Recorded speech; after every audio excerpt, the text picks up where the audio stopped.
नमस्कार, म लक्ष्मण भण्डारी माइललाई मेरो यो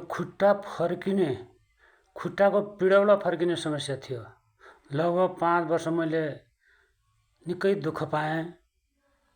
त्यो प्रायः दिनमा कचाकती हुने र रातको सुतिरहेको अवस्थामा पिडौला फर्क्यो भनेदेखि चिलचिले पसिना आउने, बोल्नै नसकिने, खाडबाट भुइँमा पनि झर्न नसकिने त्यस्तो अवस्था थियो।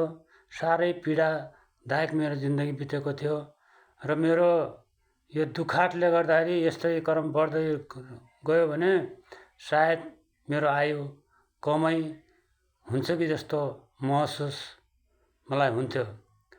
त्यसै क्रममा मैले 5 वर्षसम्म दुःख पाएँ र उपचारको खोज सँगसँगै मैले यो विधि अपनाएँ। जस्तै बेलुकी आधा कप दही, त्यत्तिकै बेलुकी नै भात, जो हामीले साँझ बिहान खान्छौँ भात, त्यो भात 1 कप भात 1 कप दही बराबर त्यसलाई मिसाएर केहीले छोपेर राखिदिने। त्यो फ्रिजमा राख्ने होइन, खाली त्यत्तिकै बाहिर राखिदिने, केहीले छोपेर राख्ने। राखिसकेपछि बिहान हातमुख धुने र धुइसकेपछि त्यसलाई मसिनो मसिनो गरेर चपाउँदै खाँदै जाने। यही क्रममा 10 दिनसम्म खाने। रेगुलर 10 दिनसम्म बेलुकी त्यस्तै दही र भात मिसाउने, राखिदिने, छोपिदिने र 10 दिन रेगुलर खाने। रेगुलर खाइसकेपछि तपाईँको लगभग 4-5 महिना चाहिँ यो बिमारी बल्झिँदैन।